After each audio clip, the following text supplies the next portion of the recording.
TVC, a TV do Correio da Manhã. Direto dos estúdios da TV Correio da Manhã em Petrópolis, começa agora o Correio Petropolitano Debate deste sábado. O Governo do Estado e o Instituto Proa abriram 8.000 vagas gratuitas para jovens de escolas públicas do Rio de Janeiro. O Sudeste tem um aumento no número de hospitalizações por influenza e o vírus sincicial respiratório, e o rinovírus foi o que apontou o boletim Infogripe. O Castra Mais RJ, programa do Governo do Estado, vai estar na próxima segunda-feira em Correias e os atendimentos serão gratuitos.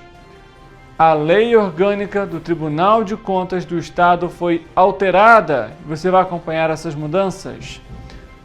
O analfabetismo entre quilombolas é quase 3 vezes maior do que na população total do país. Os dados são referentes ao censo de 2022 divulgados pelo IBGE. O diálogo com o objetivo de levar o melhor da informação durante o fim de semana. Eu sou Richard Stolzenburg e o Correio Petropolitano Debate está começando.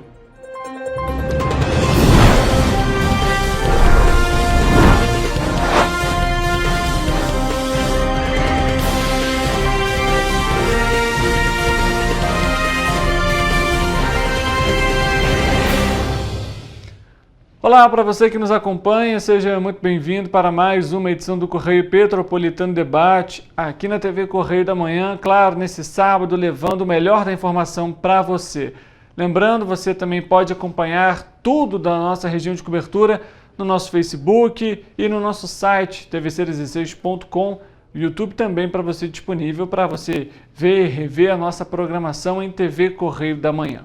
A gente começa a edição de hoje falando sobre o Castra Mais RJ, programa de castração gratuita realizado através da emenda do deputado federal Marcelo Queiroz e que começa a funcionar em Petrópolis a partir dessa segunda-feira, na antiga garagem de ônibus da Montreal, ali em Correias. Os interessados em levar os pets devem fazer um cadastro antecipado preenchendo o formulário no site castramaisrj.com.br. A ação no município acontece até o dia 2 de agosto. Os cães e gatos devem estar em jejum de 8 horas. E após o procedimento, os animais vão receber um microchip subcutâneo, com os dados do tutor, além dos medicamentos necessários para a recuperação. Médicos veterinários vão realizar as cirurgias em um ônibus que vai estar totalmente equipado. A iniciativa faz parte do Programa Nacional de Manejo Populacional Ético de Cães e Gatos, do Departamento de Proteção, Defesa e Direitos dos Animais, da Secretaria Nacional de Biodiversidade, Floresta e Direitos Animais, que é vinculado ao Ministério do Meio Ambiente e Mudança Climática. Inclusive, você vai acompanhar na tela, a gente colocou para você aí o horário de funcionamento, como a gente citou. Vai estar na Montreal e começa já com atendimentos logo cedo. Esses atendimentos, como a gente vê na tela, eles seguem até as 2 horas da tarde. Então não deixe primeiro de fazer a sua inscrição no site que a gente comentou e, obviamente, visitar o local ali até o dia 2 de agosto para realizar, de acordo com o horário agendado, como foi apresentado para você no ato da inscrição. O procedimento vai ser realizado, então, seja no seu cãozinho ou no seu gatinho. Ainda falando sobre essa questão de castração de animais, o Castromóvel, inaugurado em 2023 em Teresópolis, em parceria com a Copbeia, é um programa municipal de castração gratuita de cães e gatos. E foi divulgado um balanço. Até o mês de julho, 500 castrações já foram realizadas no município. A iniciativa que teve início em 2023.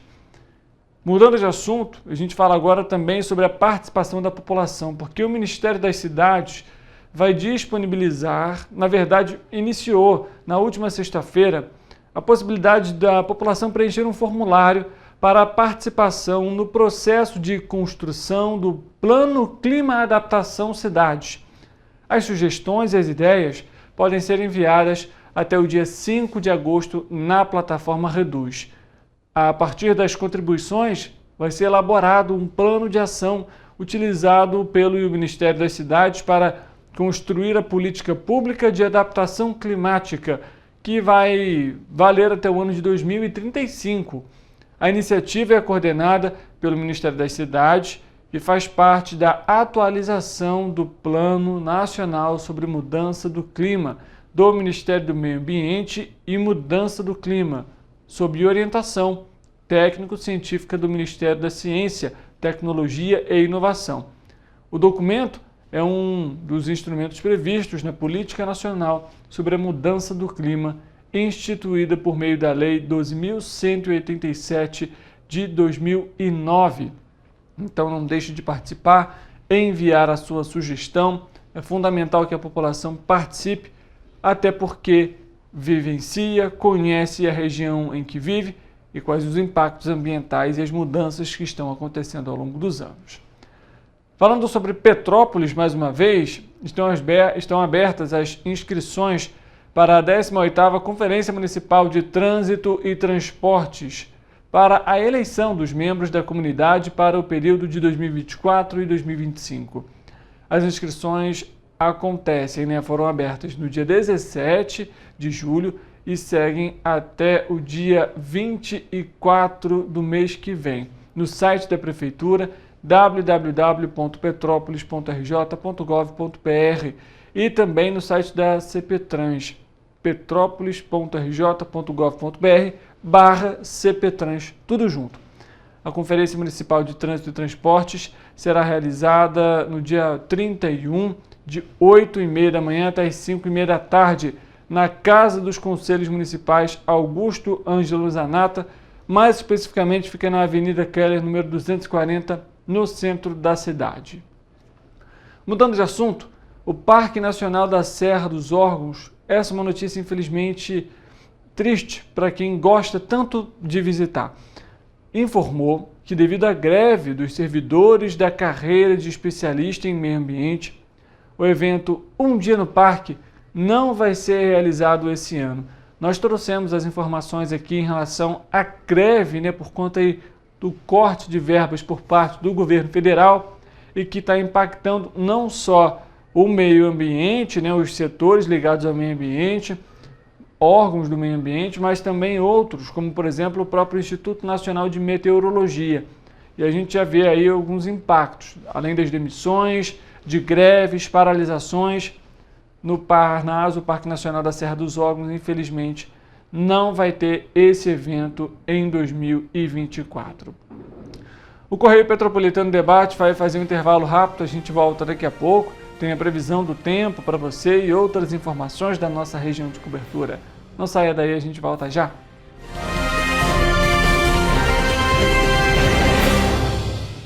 Ensinar inglês na pré-adolescência exige diferentes estímulos no aluno. O curso Kids and Teens a Mais conta com professores especializados que abordam inglês de maneira lúdica e objetiva. Através de 4 módulos, conduzimos os alunos de 9 a 14 anos do nível básico para o avançado, oferecendo total segurança na hora de se comunicar e argumentar em inglês, inclusive ser capaz de realizar futuros exames de certificação. Na Minds English School, você aprende o inglês que te leva longe.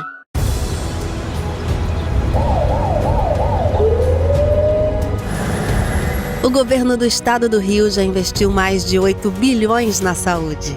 E se eu dissesse que esse é o maior investimento na saúde já feito em toda a história do Rio? Eu diria que melhorou, mas eu quero mais. Depois de 3 anos parados, os mamógrafos móveis estão de volta. Pra gente cuidar melhor das mães e dos bebês. O governo do estado também está investindo na saúde especializada. Porque se o problema é complicado, mais atenção ele precisa. Melhorou, mas para a saúde a gente sempre quer mais. O importante é que a saúde esteja mais perto das pessoas. Por isso, todas as regiões do Rio recebem a mesma atenção. Melhorou, mas eu ainda quero mais. O governo do Rio de Janeiro também quer. Então pode ter certeza, o trabalho e os investimentos vão continuar. Governo do Estado do Rio de Janeiro. Um bom jornal tem que ser direto, tem que ser direito. Não ser de esquerda ou de direita, mas direito. É ter coragem de informar a verdade e não impor a sua verdade.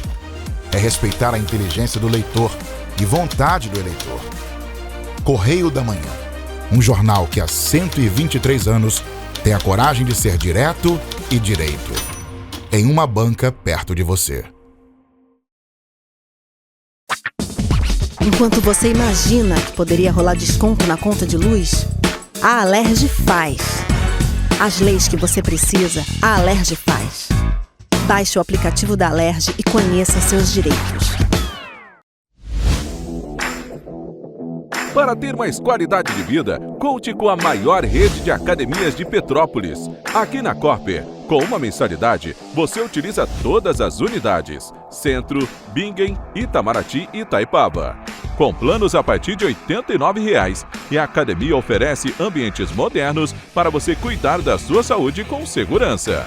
Os espaços contam com dezenas de aparelhos de musculação, diversos equipamentos para aeróbico e funcional, além, é claro, de profissionais qualificados e uma extensa grade de aulas coletivas, que inclui dança, bike, jump, wolf fit, step fit, entre outras. Nossas estruturas são equipadas com salas de musculação e aulas coletivas, salas de avaliação física e nutricional, vestiários e estacionamentos amplos. Venha nos fazer uma visita e surpreenda-se!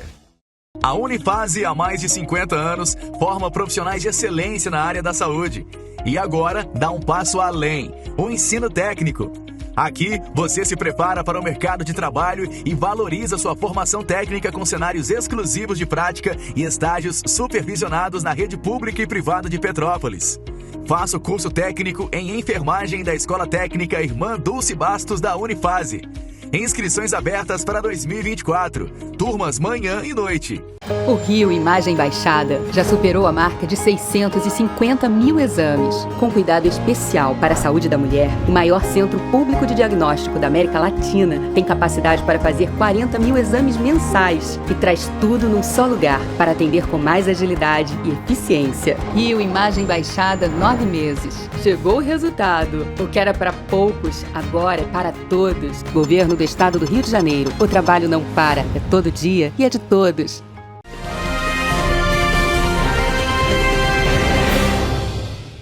Correio Petropolitano Debate de volta neste sábado e chega o momento de saber como que fica a previsão do tempo para a nossa região de cobertura. E quem traz as atualizações é o nosso repórter Eric Portela.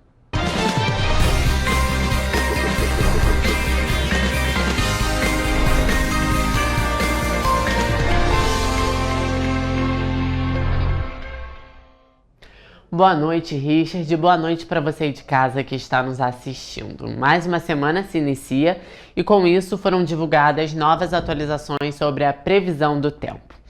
Olhando aqui para o nosso telão, já é possível perceber que em Nova Friburgo o dia será de sol entre nuvens, temperatura estável e ventos fracos. Os termômetros da região vão variar entre mínima de 9 e máxima de 22 graus. Em Teresópolis, o dia também será de temperatura estável, variando entre mínima de 10 e máxima de 22 graus. A segunda-feira não será de chuva, como vocês podem acompanhar no nosso telão, e os ventos na região serão mais gelados que o comum, mas ainda assim se mantêm fracos. Em Petrópolis, nesta segunda-feira, os termômetros vão marcar mínima de 10 e máxima de 24 graus. O dia será de algumas nuvens no céu e ventos fracos, mas não há possibilidade de chuva. Em Paraíba do Sul, a temperatura se mantém estável e o dia será de sol entre nuvens. Os termômetros da região vão marcar mínima de 13 e máxima de 26 graus. E para finalizar, em Três Rios, vocês podem acompanhar que a segunda-feira será de sol, muitas nuvens no céu, ventos fracos, temperatura estável e também não há probabilidade de chuva. Os termômetros vão variar entre mínima de 13 e máxima de 26 graus. Bem, esta foi a previsão do tempo para as principais cidades da região serrana do estado do Rio de Janeiro.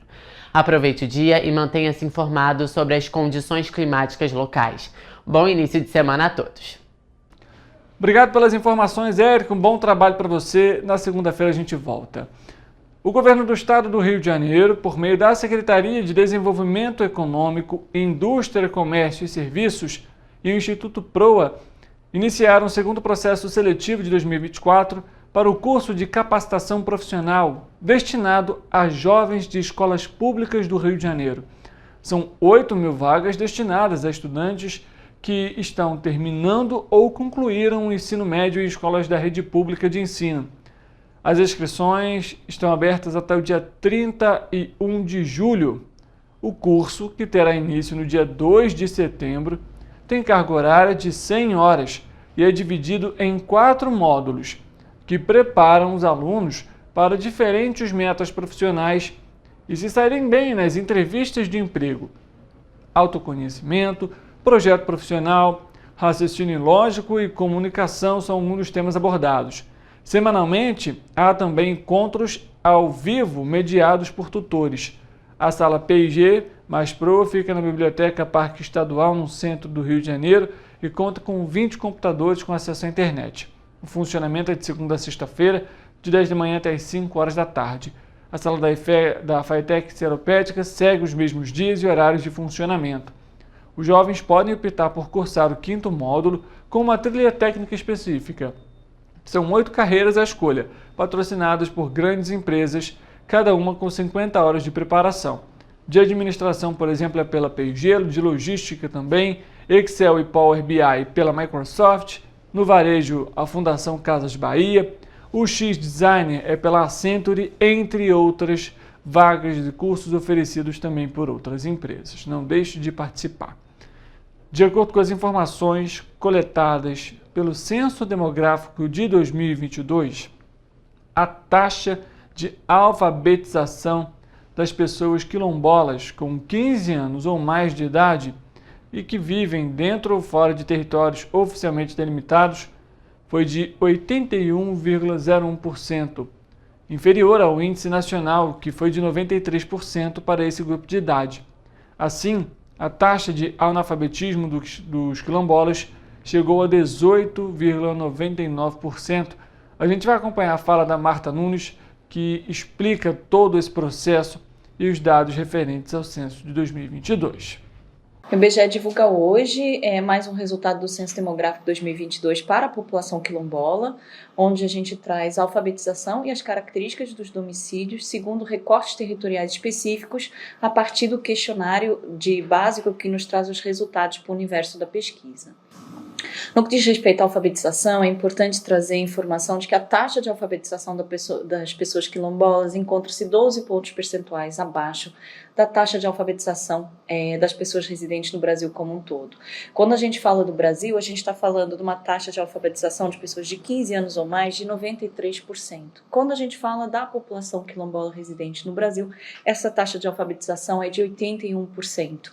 É importante também salientar que quando olha o conjunto das pessoas quilombolas acima de 15 anos de idade, a taxa de alfabetização sofre pouca variação quando a gente compara as pessoas quilombolas que moram dentro dos territórios quilombolas com as pessoas quilombolas que moram fora desses territórios oficialmente delimitados, denotando que o investimento em educação, seja nas últimas décadas, seja de jovens e adultos, vem trabalhando no sentido de uma proximidade dentro e fora dos territórios. Quando a gente olha a situação de alfabetização das pessoas quilombolas com recorte de onde elas residem, dentro ou fora dos territórios oficialmente delimitados, a gente verifica que a partir dos 46 anos de idade existe um estoque de pessoas analfabetas muito mais elevado e que denota que provavelmente ao longo das últimas décadas a gente teve investimentos diferenciados de educação quando a gente olha para dentro e fora dos territórios, ou seja, tanto na educação básica quanto na educação de jovens e adultos. Então esse estoque ele é muito maior dentro dos territórios e ele cresce exponencialmente à medida que a gente avança nos grupos de idade. Para fins dessa publicação, nós estamos considerando a taxa de alfabetização a partir do recorte de pessoas alfabetizadas de 15 anos ou mais de idade. O que é uma pessoa alfabetizada para o IBGE? Então, para o IBGE é considerada alfabetizada a pessoa que sabe ler e escrever um bilhete simples ou uma lista de compra no idioma que conhece, independente de estar ou não frequentando a escola. É também considerada alfabetizada a pessoa que aprendeu a ler e escrever, mas por alguma questão de saúde, acidente, se tornou incapacitada para fazer essa atividade, para poder fazer isso. Também é considerada alfabetizada a pessoa que utiliza o sistema Braille. O que o IBGE considera como pessoa não alfabetizada? Além da pessoa que não sabe ler e escrever um bilhete simples ou uma lista de compras no idioma que conhece, a pessoa que foi alfabetizada, mas que não consegue mais ler e escrever.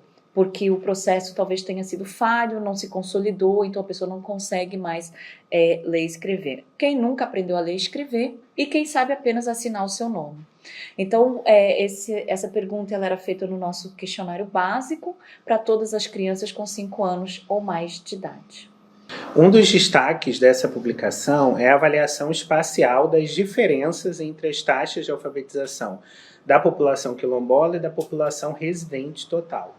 Quando a gente avalia a situação dos municípios brasileiros em relação a essa distância entre essas duas populações no acesso à alfabetização, a gente vê que mais de 80% dos municípios têm taxa de alfabetização menor entre os quilombolas do que da população residente.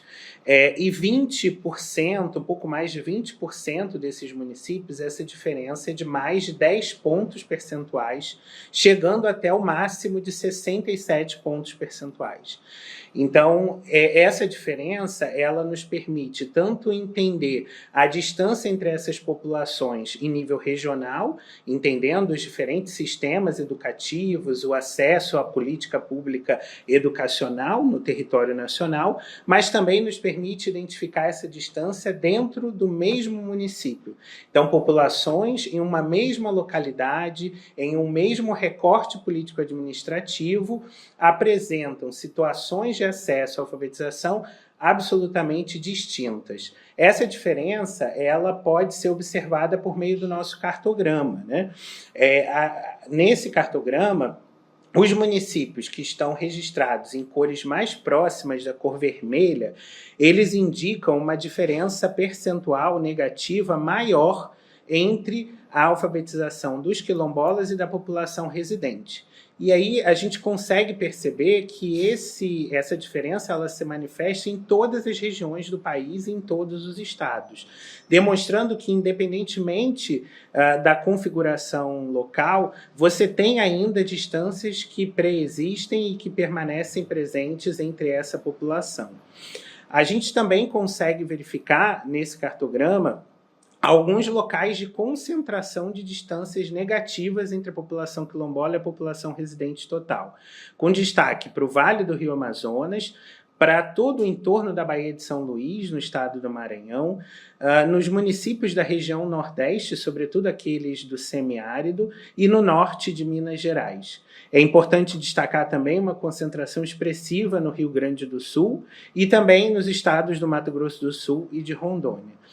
Esses dados, eles permitem agora que a gente consiga não só entender como essa população precisa de políticas públicas específicas no campo da alfabetização, mas também onde essas políticas podem ser aplicadas com maior urgência. Em que municípios, efetivamente, o poder público e as organizações da sociedade podem atuar para reverter essa distância entre a população quilombola e a população residente total. Os dados do Censo 2022 também revelam que em um conjunto de 310 municípios, nós identificamos taxas de alfabetização superiores na população quilombola em relação ao conjunto da população residente. Quando a gente avalia espacialmente essas ocorrências, a gente verifica alguns municípios na região norte, um número um pouco superior na região nordeste, acompanhando a concentração dessa população como um todo nessa região, e principalmente nas regiões sudeste e sul. Né? Entre as possíveis explicações, né, para essas percentuais positivos estão a maior facilidade de acesso a áreas mais centrais, com maior oferta de escolarização. São municípios, em geral, também que apresentam populações quilombolas menores. Né? Então, certamente, os dados que o censo ainda vai divulgar sobre classificação urbana e rural, sobre outras características da população quilombola, certamente nos ajudarão a configurar e a entender as vinculações entre a situação socioeconômica das comunidades e o acesso ao direito fundamental à educação. A gente vê a necessidade ainda de ampliação, né, de direitos públicos, de educação, e levar a educação, o conhecimento, a escola para as regiões também aqui do nosso país mais afastadas, para outras localidades em que a infraestrutura ainda não é boa, não é adequada, mas o conhecimento e a educação é fundamental para a transformação das vidas. Falando um pouquinho sobre saúde, o Boletim Infogripe, divulgado na última quinta-feira, sinalizou manutenção, da diminuição no país do número de novas hospitalizações por síndrome respiratória aguda grave. No entanto, no Sudeste, o cenário é um pouco diferente. Vamos acompanhar a análise dessa semana. Em relação à atualização do Infogripe dessa semana, a gente já observa uma manutenção da diminuição do número de novas hospitalizações por síndrome respiratória aguda grave em todo o país como um todo, embora alguns estados ainda apresentem um aumento de hospitalizações por vírus respiratórios. Então, na região sudeste, a gente observa que a maioria dos estados ainda apresentam um aumento de hospitalizações por influenza, vírus essencial respiratório e também rinovírus. Já no norte, a gente observa que alguns estados, como Amapá, Roraima e Pará, ainda apresentam aumento de novas hospitalizações em crianças pequenas, causados pelos vírus sincicial respiratório e também rinovírus.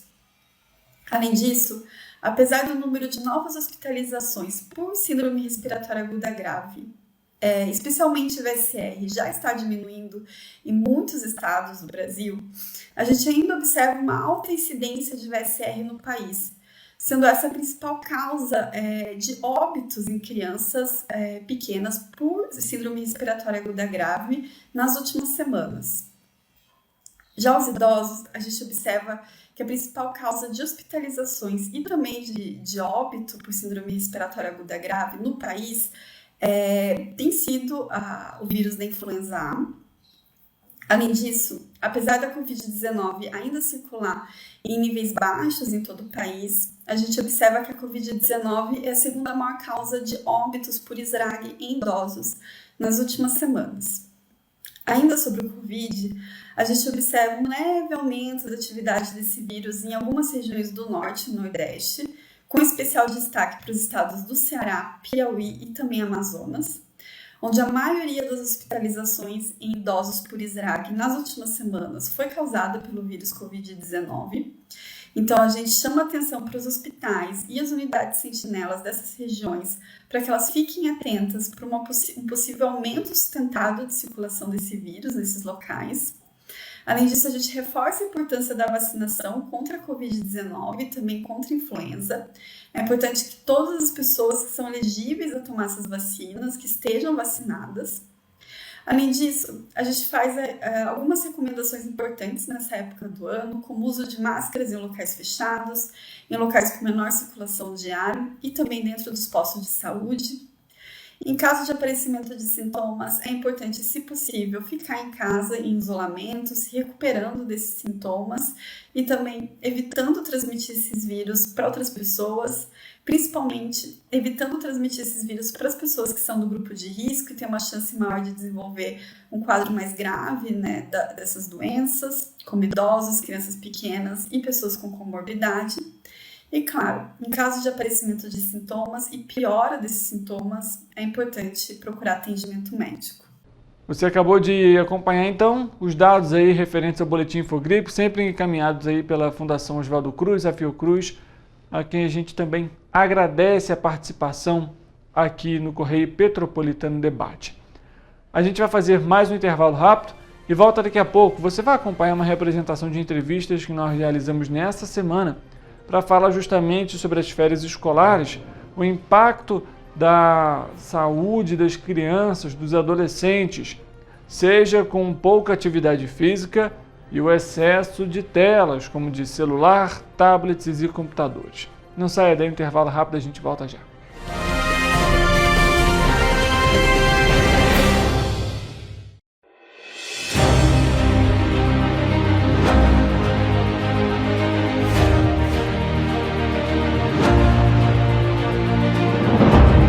Jornalismo de direita. É jornalismo direito. Correio Petropolitano. Tudo que seu jornal não deveria ter deixado de ser. Todos os dias, em uma banca perto de você.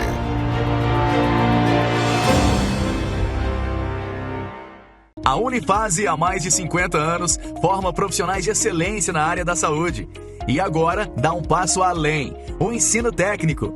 Aqui, você se prepara para o mercado de trabalho e valoriza sua formação técnica com cenários exclusivos de prática e estágios supervisionados na rede pública e privada de Petrópolis. Faça o curso técnico em enfermagem da Escola Técnica Irmã Dulce Bastos da Unifase. Inscrições abertas para 2024. Turmas manhã e noite. Esse aí sou eu, há 18 meses estudando inglês. Cada passo no aprendizado foi uma porta que se abriu para o meu futuro. Sabe o conhecimento que você desenvolve hoje? Ele é a chave para novas oportunidades incríveis do amanhã. É o equilíbrio perfeito entre aprender e aproveitar cada momento dessa jornada empolgante. E agora, aqui estou eu, na minha tão sonhada vaga em uma multinacional. O inglês abre portas. Fale Minds. Para ter mais qualidade de vida, conte com a maior rede de academias de Petrópolis. Aqui na Corper, com uma mensalidade, você utiliza todas as unidades: Centro, Bingen, Itamaraty e Itaipava. Com planos a partir de R$ 89,00, e a academia oferece ambientes modernos para você cuidar da sua saúde com segurança. Os espaços contam com dezenas de aparelhos de musculação, diversos equipamentos para aeróbico e funcional, além, é claro, de profissionais qualificados e uma extensa grade de aulas coletivas, que inclui dança, bike, jump, wolf fit, step fit, entre outras.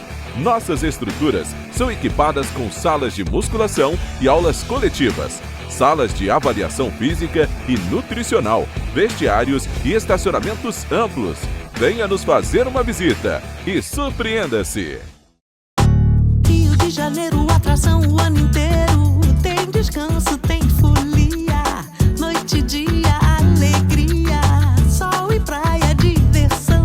No prato ou copo, a festa, o bar, museu ou bloco. Show, cultura, história, gravado na memória e no seu coração. Rio de Janeiro, vem se apaixonar. Rio de Janeiro, vem se apaixonar. Cidades maravilhas, campo, mata, serra e trilha, em estado de emoção. Tem o Rio de Janeiro, que você já ama, e o Rio, que ainda vai conquistar você. Apaixone-se pelo Rio. Rio de Janeiro, vem se apaixonar. Rio de Janeiro, vem se apaixonar. Governo do Estado do Rio de Janeiro.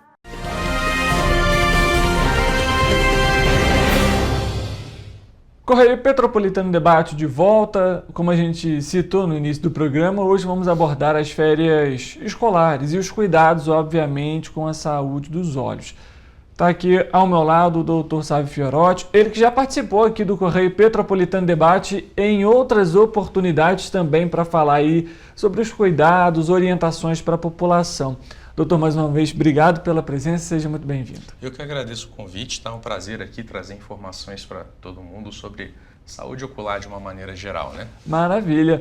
Bom, doutor, a gente está aí nesse período de férias escolares, as crianças, até mesmo os adolescentes, dentro de casa, a gente sabe que é um período mais ocioso em relação às atividades. Tem que tomar algum cuidado durante esse período, seja os pais e os responsáveis, mas também as crianças e os adolescentes? Sim, claro. Nas férias escolares você resumiu, né? A criança está fora da rotina, ela não está indo na escola, ela está mais tempo em casa, então ela não tem as atividades habituais do dia e ela passa um tempo mais ocioso. E a mente da criança fervilha, né? Ela tem que procurar coisas para fazer. E hoje em dia, com as telas ali, com entretenimento tão fácil, jogos e informações, é tentador, elas acabam pegando o celular e tablet, e se você não controlar o tempo, ela vai ficar o tempo todo ali.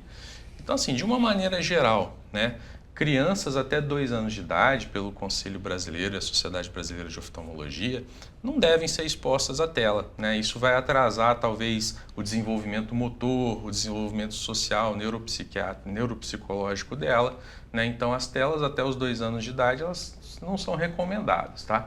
Agora, dos 2 até os 5 anos de idade, até 1 hora por dia, sempre sob supervisão, você não vai largar a criança ali sem saber o que ela está vendo, né, o conteúdo. Então, sob supervisão até 1 hora por dia. Dos 5 aos 10 anos, em torno de 2 horas por dia, né? Esses são os cuidados básicos em relação à tela. Uhum.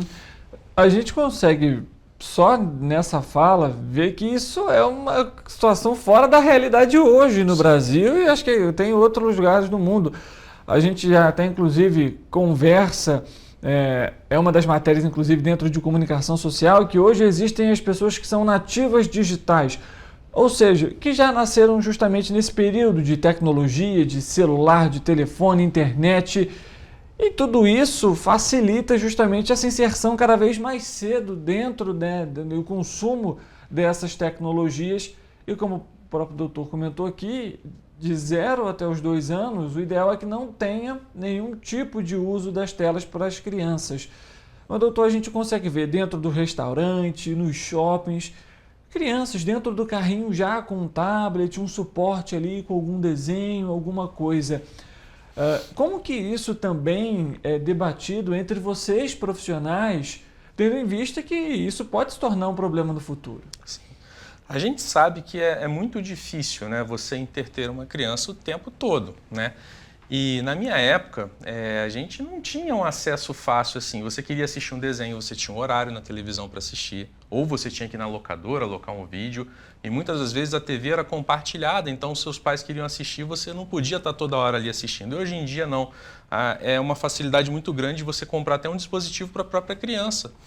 Então, assim, a gente sabe que é muito difícil, mas a gente tem que tentar resgatar as origens, resgatar as brincadeiras mais padrões. De crianças a 0 até 2 anos, você tem um certo tipo de brincadeira que é adequado para elas. Se você tem dificuldade de saber como brincar com essa criança, aproveite a internet, ganhe informação, vá ler brincadeiras próprias para criança de 0 a 2 anos. Tem um mundo de materiais aí para você poder entreter. Agora, é um desafio diário. Às vezes o pai, a mãe está trabalhando, não tem uma rede de apoio muito grande. Nos restaurantes que você falou, eventualmente, se você vai num restaurante que não tem uma área própria para crianças, como é que você vai almoçar se tem uma criança ali que está toda hora, né, demandando a sua atenção? Então, infelizmente, às vezes a gente vê essa realidade. Mas a gente tem que ser forte, a gente tem que tentar lutar contra isso, né, e criar meios para essa criança se distrair sem ser a tela. Ou seja, a gente entra também dentro desse tema, uma outra questão que é fundamental, e inclusive o nosso objetivo era ter também um profissional aqui justamente de educação física para falar sobre essa necessidade, porque tendo em vista aí que essa criança ela tem uma rotina, vai para a escola, tem aula de educação física, vai para o recreio, gasta energia. Dentro de casa é muito comum que, como o próprio doutor comentou, essa criança vai ficar ali ou jogando videogame, mexendo no celular, e aquela atividade física que ela fazia antes não acontece. Isso também pode trazer alguns prejuízos aí para a saúde. Então é necessário também que os pais, os responsáveis, como foi citado, busquem essas alternativas, não só por conta da saúde ocular dessa criança, desse jovem, mas também pela saúde física de fato, né? Da saúde, realmente uma atividade física, um esporte, que pode ser até algumas alternativas também para fugir um pouco desse lar ali com tanta tecnologia. Né? Com certeza, né? Além dos problemas visuais, o excesso de tela pode estar relacionado a transtornos, né? Transtornos de déficit de atenção e hiperatividade, né? A postura da criança, né? Uma criança que fica só em tela tende a ser uma criança mais fechada, mais encurvada, mais tímida, né? Então você tem que procurar atividades que essa criança goste, tem que incentivar essa criança a fazer essas atividades, né? Levar ela num judô, numa natação. Outro dia eu fiquei surpreso, o professor de educação física do meu filho viu eu andando com ele de bicicleta sem rodinha. Meu filho tem 7 anos, ele ficou surpreso, ele falou, caramba, hoje em dia quase nenhuma criança mais anda de bicicleta sem rodinha. Então assim, a gente tem que resgatar as brincadeiras que a gente tinha na nossa infância, né? Me surgiu uma dúvida agora, falando justamente sobre essa questão de esporte, né, e saúde dos olhos. Muitos pais responsáveis colocam crianças na natação. E falo isso por mim, tá, gente? Criança sempre tem aquela brincadeira, vamos ver quem consegue enxergar debaixo da água. Isso pode ser um problema para a saúde ocular? Pode, principalmente em piscinas que não têm um tratamento adequado. o excesso de produtos químicos na piscina pode desenvolver irritações e alergias oculares. E se essa piscina, por outra hora, não está tratada, você pode ter infecções, né?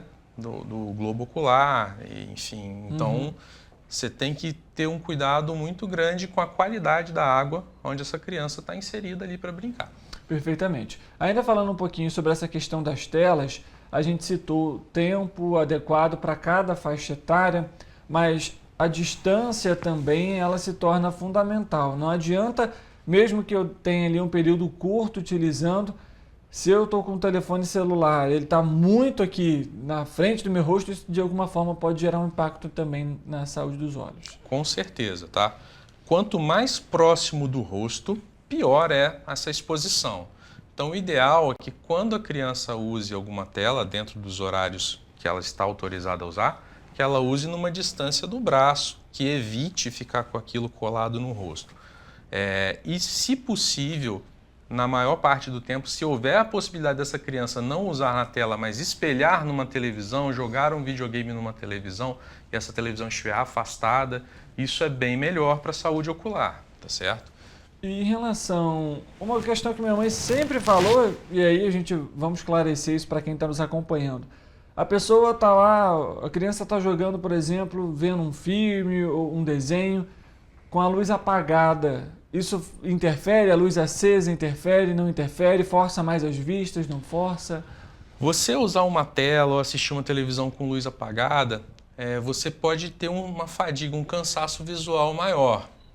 Entendeu? Então, o ideal é que você use pelo menos uma meia luz, um abajur, não fique aquela penumbra com a tela lá toda ligada, causando essa exposição, por questões de cansaço visual, dores de cabeça, entendeu?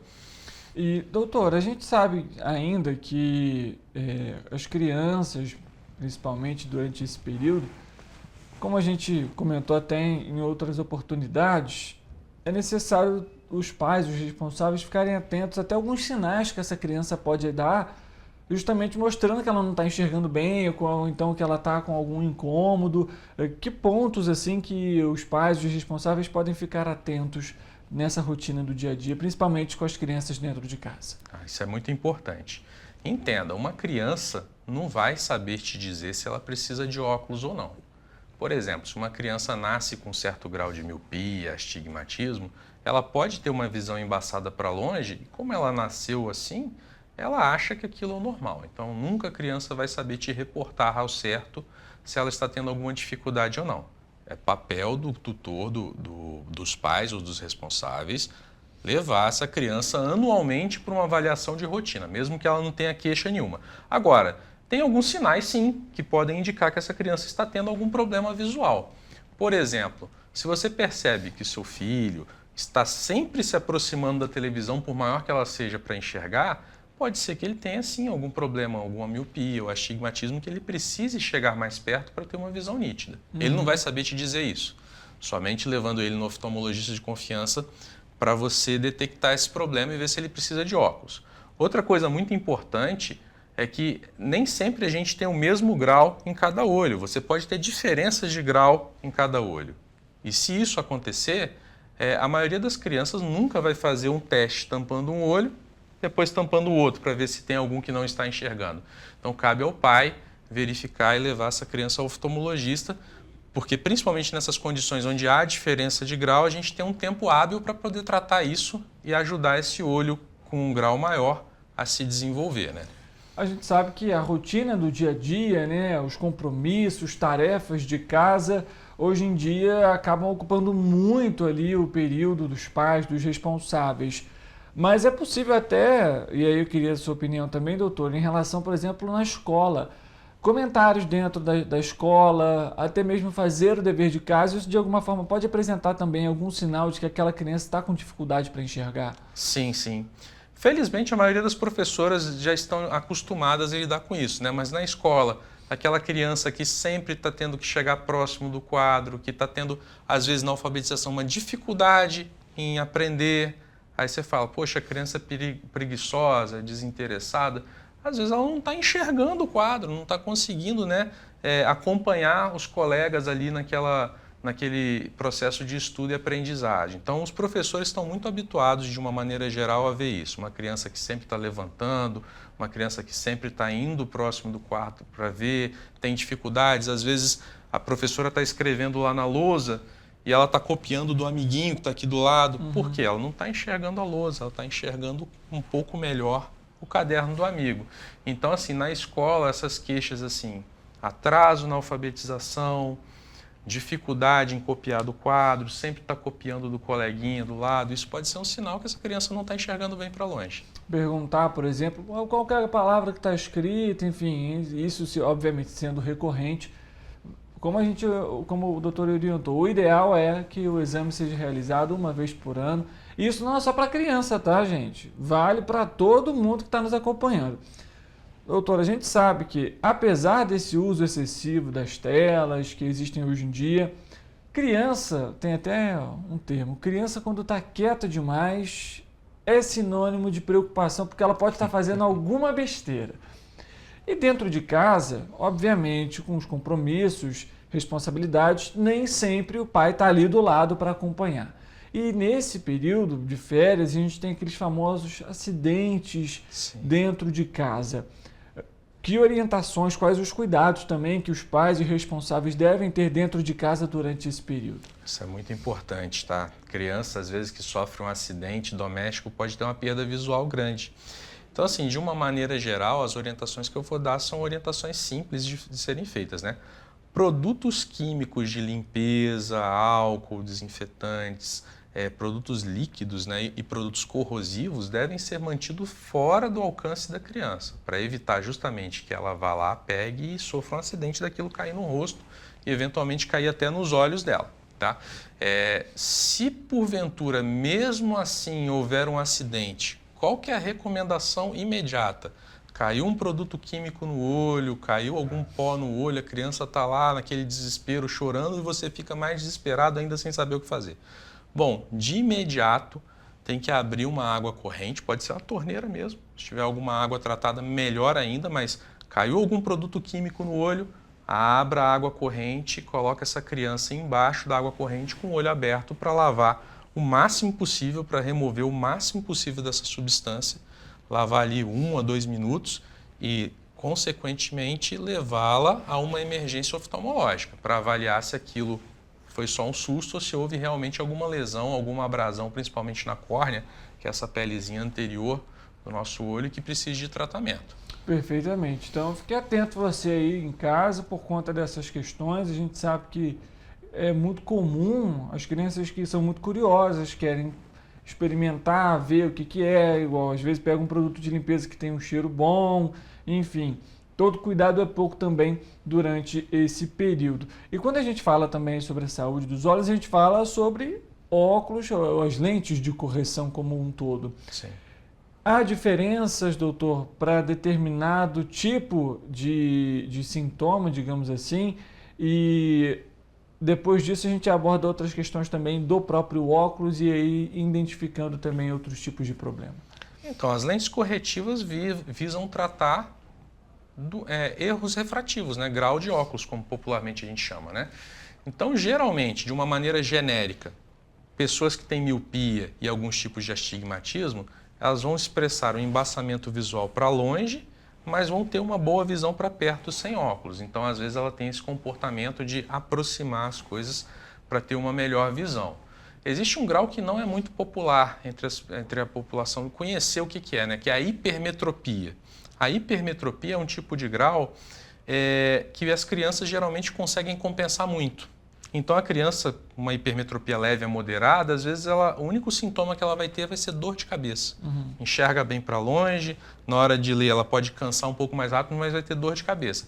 Então, as lentes corretivas basicamente tratam esses 3 problemas: hipermetropia, miopia, que é muito comum, a pessoa tem a dificuldade para longe, mas enxerga bem de perto, e o astigmatismo, que pode estar sozinho, mas também pode estar combinado com a miopia ou com a hipermetropia. Então, as lentes visam corrigir esses erros refrativos. Falando ainda um pouquinho sobre essas lentes, a dúvida é a seguinte: quando você vai numa ótica, e aí as pessoas até comentam, o próprio oftalmologista pode indicar, Existem lentes de fato que podem proteger ali, anti-reflexo? É importante colocar num óculos? Não é? Até porque a lente ela vai ser utilizada justamente para corrigir a imagem, não necessariamente para proteger o olho daquela luz que está sendo exposto, aonde ele está sendo exposto, né? Perfeito. Isso é uma dúvida muito comum, tá? E às vezes as pessoas se sentem assim, confusas na hora de escolher o óculos, né? Basicamente, uma lente sem tratamento, ela é só para corrigir mesmo o grau, ou colocar a imagem em foco. Mas você pode associar isso a alguns tratamentos que são benéficos. Eu gosto muito que a lente tenha um filtro UV. O que é isso? É uma lente que às vezes não vai escurecer, mas que ela vai proteger dos raios solares. Então, assim, nós temos doenças promovidas pelos raios solares, câncer de pele, envelhecimento da pele, né? Se você já usa óculos e você pode ter uma lente que vai ter um filtro ali UV, você vai proteger a sua pele ao redor do olho, vai proteger a sua córnea e a sua retina dos efeitos nocivos do raio solar. A questão do antirreflexo. O antirreflexo é um conforto a mais que você pode ter naquela lente e essa lente também vai ter uma qualidade estética melhor, né? Uma lente sem antirreflexo, quando você geralmente está usando um computador e você está com essa lente antirreflexo, a pessoa que está do outro lado está vendo um espelho desse seu computador. Então, assim, você vai tirar uma foto sua, às vezes fica aquela mancha ali na hora da sua lente. Então, o antirreflexo é um tratamento estético que pode trazer conforto visual também. Hoje em dia fala-se muito também dos filtros para luz azul, filtros para evitar a fadiga nas telas, né? Embora isso seja um pouco controverso, os estudos apontam que esses filtros para luz azul, eles ajudam a não ter uma interferência do seu padrão de sono pelo uso da tela. Então, assim, uma pessoa que às vezes está usando um celular à noite, às vezes ela acaba perdendo o sono pelo estímulo daquela luminosidade, né? E essas lentes com filtro, né, para essa luz azul, para esse espectro azul, tendem a regular melhor o seu ciclo de sono. Então, basicamente, eu acho que é importante na maioria dos óculos é você ter um tratamento para luz UV e, se possível, um antirreflexo para você ter uma lente mais estética, assim, que fique mais apresentável, não vai te incomodar muito, tem uma qualidade visual. Doutor, falando ainda justamente sobre essa questão do sol, me surgiu a dúvida. E para quem não utiliza óculos, por exemplo, existe alguma dica? Sim, claro. Quem não utiliza óculos, num ambiente aberto com muito sol, óbvio, um óculos escuro, um óculos de sol de qualidade vai proteger muito. Em alguns casos, profissionais que trabalham muito com tela, né? É raro eu prescrever, mas eventualmente se a pessoa tem uma queixa muito importante de fadiga ocular, você vai lá, faz a consulta, não detecta grau nenhum. Em alguns casos selecionados, você pode prescrever um óculos que essa lente não vai ter grau, mas que vai ter os filtros para tentar aí dar um conforto maior para essa pessoa. Mas lembrando, um dos maiores confortos que todo mundo pode ter à exposição de telas e celulares é fazer pequenas pausas, tá? Uma pessoa que trabalha, por exemplo, um dia inteiro com computador, o ideal é que a cada 1 hora que ela esteja trabalhando, 1 hora, 1h10 mais ou menos, ela pare, nem que seja de 3 a 5 minutos. Mas que nessa pausa, ela não saia do computador e pegue o celular. Nessa pausa, ou ela olha para algum objeto que está no infinito para descansar um pouco a visão, ou mantém os olhos fechados. Coisa de 2 a 3 minutos. Já é o suficiente, às vezes, para ter um descanso sem que ela precise colocar um óculos sem grau nenhum, só para um protetor de tela. Perfeitamente. Só não vai dormir, você que pega muito cedo aí no trabalho, viu? 2 a 3 minutos ali, para quem está cansado, dá para quase tirar um cochilo. Cuidado, viu? Tem que ficar atento nessa questão também. Doutor, você comentou sobre a questão do óculos de sol. É um ótimo protetor, mas pode ser também um vilão nesses casos, porque a gente sabe, existe aí uma possibilidade imensa de óculos que você vai comprar que não tem a lente adequada. Quais podem ser esses malefícios? Os malefícios de você usar um óculos que não tenha uma lente certificada com proteção solar, né? Porque quando você coloca esse óculos, você vai ter uma diminuição da luz que está entrando no seu olho. Então a sua pupila relaxa e dilata um pouco. Se é um óculos que não protege dos raios nocivos solares, você vai estar aumentando a exposição da sua retina a esses raios nocivos. Então esse óculos vai te dando um conforto, mas vai estar te prejudicando. Então esses raios solares vão estar agredindo a sua retina. A médio ou longo prazo isso pode levar a doenças oculares. O ideal para essa pessoa que não usa óculos e usa o óculos solar, primeiro, ela tem que ir no oftalmologista todo ano. Às vezes as pessoas caem no erro de falar, estou enxergando bem, fui aprovado no teste do Detran, por exemplo, não preciso ir no oftalmologista. Está errado. Mesmo que você tenha uma visão excelente, o nosso olho tem doenças que você não percebe que possam estar acontecendo. E a mais grave dela, por exemplo, é o glaucoma, né, que é o aumento da pressão ocular, que pode, a médio ou longo prazo, levar até uma perda irreversível da visão. Então, voltando, essa pessoa que usa o óculos solar, como é que ela vai saber se esse óculos tem proteção UVA-UVB? Se ela comprou numa ótica, num comércio formal, geralmente a lente vem com certificado.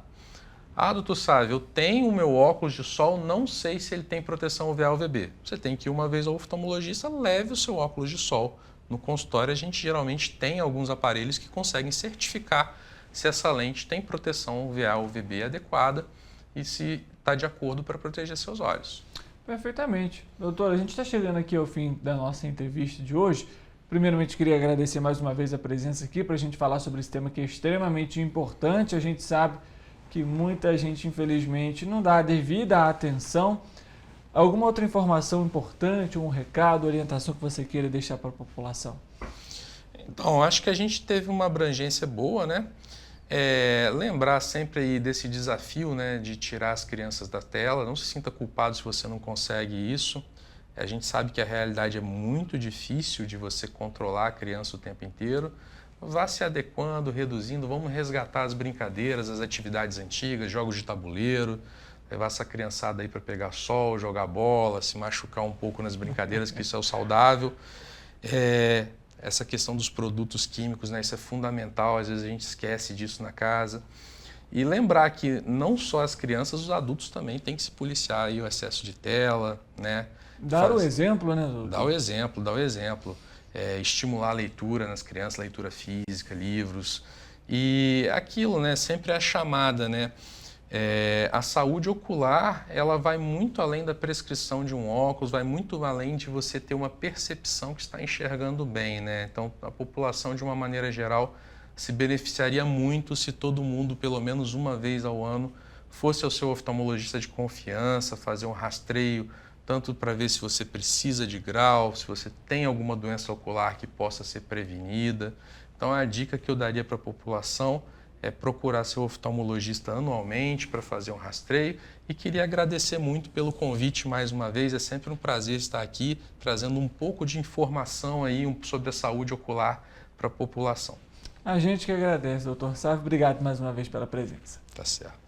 Para você que está em casa nos acompanhando, anotou aí no caderninho todas as orientações, as dicas, porque é sempre importante. Mas caso você não tenha anotado, não fique preocupado. No nosso YouTube, no nosso Facebook, você também tem acesso à nossa entrevista. Ela fica salva, compartilhe com a família, encaminhe ali para o seu sobrinho, para o neto, para o filho, e tome esses cuidados que são fundamentais durante esse período. A gente volta amanhã ao vivo e, é claro, você é sempre o nosso convidado especial. Uma boa tarde para você e amanhã a gente se vê.